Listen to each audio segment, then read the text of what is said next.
Okay, so as a Doctor Who fan, I thought that I would take a look at the Star Beast, which is the first of the specials celebrating Doctor Who's 60th anniversary. And of course, it's the return of David Tennant as Doctor, this time the 14th iteration of the Doctor, and also Donna Noble, played by Catherine Tate, returns as well, and also a couple of the other cast members from back in that time when Donna was flying with the Doctor.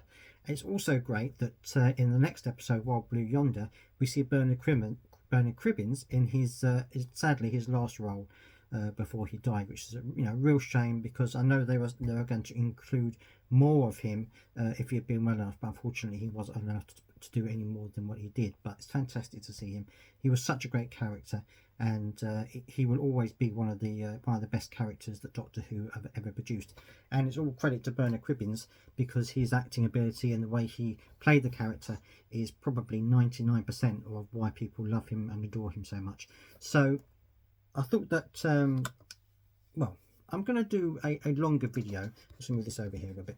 I was going to do a longer video on my kind of take on RTD returning to Doctor Who, and I'm going to do that in the future. So if you want to see that, don't forget to subscribe. I'm going to be doing a longer video on my thoughts on RTD coming back to the Doctor Who. But when I was watching the Star Beast, I thought this was going to be something amazing, and it was.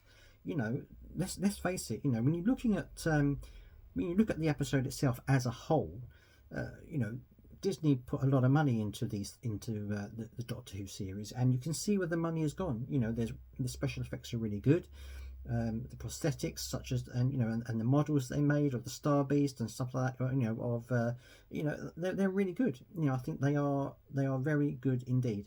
And Meep and things like that. The animatronics for Meep and stuff like that, I thought were really good.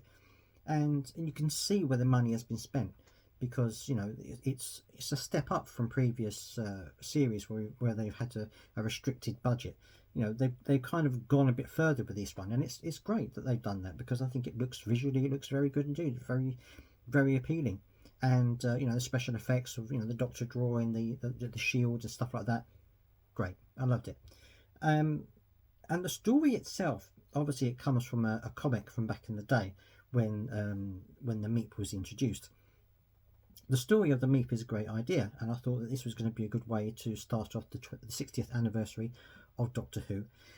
And in many ways, it was a very good episode. I thought that David Tennant was back to his best as the Doctor. I thought Catherine Tate was great as great as Donna Noble. I think all of the cast who returned were very good in their roles. I thought it was absolutely fantastic. The only problem I had, and it wasn't a problem with the actor or anything like that, was the Rose character.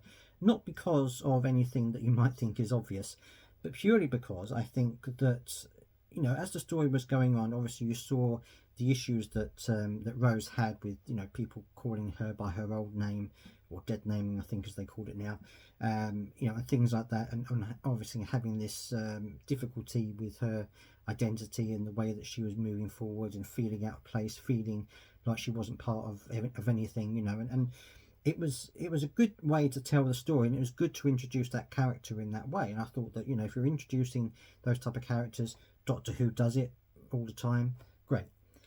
My only concern was the way that they shoehorned in some of the things that they were talking about. I felt that some of it felt a little bit imposed on you rather than just telling it as part of the story. So you had the bit where the boys were calling her by a dead name. Fair enough. That happens in life. That's fair enough. I'm happy for that. It went past and you understood what was going on and it was fine. But there was a part later on when they were talking, when the doctor was talking to the Meep, and then Rose said, well, are you going to address him by that pronoun and things like this. I felt that was a bit shoehorned in. I don't think that necessarily that would have happened in everyday conversation. I might be wrong, but I just felt as though that was something that was put in purely to talk about that aspect of it, when I don't think it necessarily needed to be said.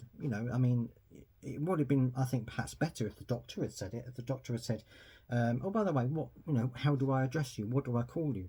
That would have been a better idea rather than having Rose call him out on that, because the guy's 900 years old. The Doctor, he knows, he must have seen all these things before.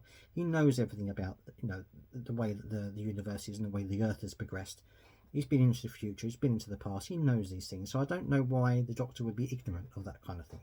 So I think the Doctor should probably have said that rather than Rose having to correct him. And also the bit about Bernard Cribbins when he was, sad that he thought that Wilfred Mott had died, and then they said, "Oh no, don't be stupid," or "You stupid man," something like that. I can't remember paraphrasing it now.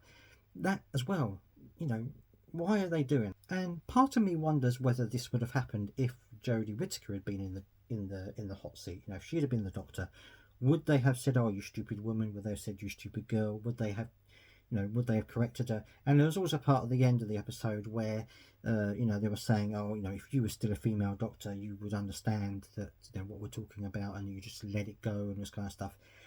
That seemed a little bit weird to me.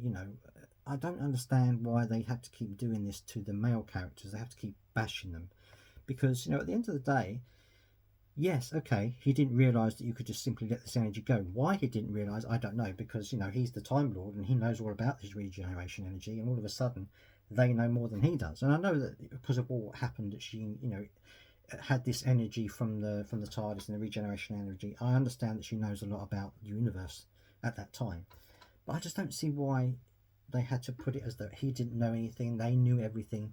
It just felt a little bit forced, a little bit kind of sticking it to the fans who have perhaps said things in the past that they've not been entirely happy with, and they just wanted to get back at them. That's how it felt to me, and that's not what you want from a Doctor Who episode. You want it to be entertaining. You want it to be fun, slightly scary. You want it to be all of those things. And to me, those little parts of it took me out of the reality of the show.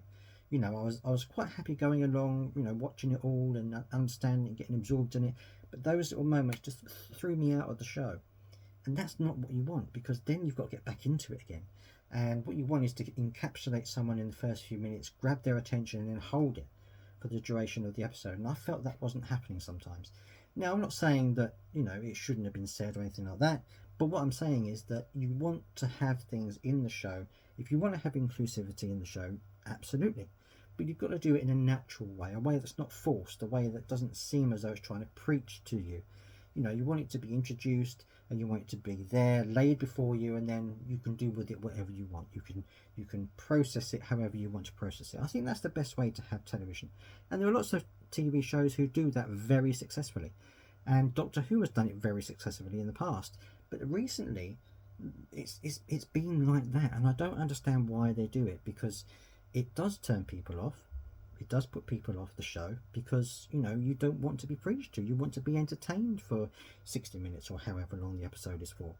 So that was my only disgruntled moment with the show, is the fact that they were trying to do this too much, trying to shift it on you too much, and that they were trying to make the Doctor a few times to be an idiot, or to have no knowledge of these things, and that's not the case.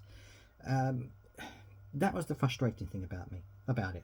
The other frustrating thing was the fact that how they ended the show, where she could just let this energy go and it would just dissipate, and that was it. It didn't seem to me like there was any kind of real danger there. Yes, she kind of died, but then didn't die. I don't know whether she fainted or she was just pretending.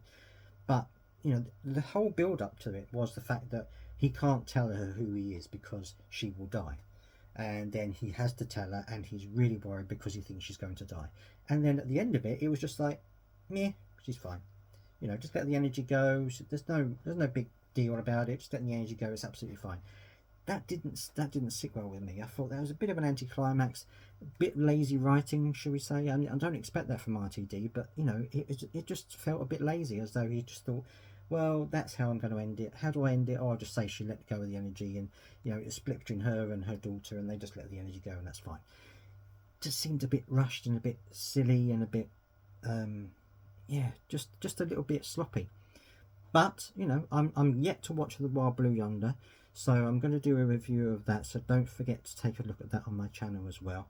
And I'm going to do a video on RTD and my thoughts about it going forward, so don't forget to check out that as well, and subscribe to the channel, because I do talk about Doctor Who as well as a lot of other pop culture stuff. So don't forget to stick around for that as well, and I'd love to hear your thoughts on this down in the comments section. Be nice as always, but let me know what your comments are and your thoughts on the first show, The Star Beast, down in the comments section, and I will see you on the next one.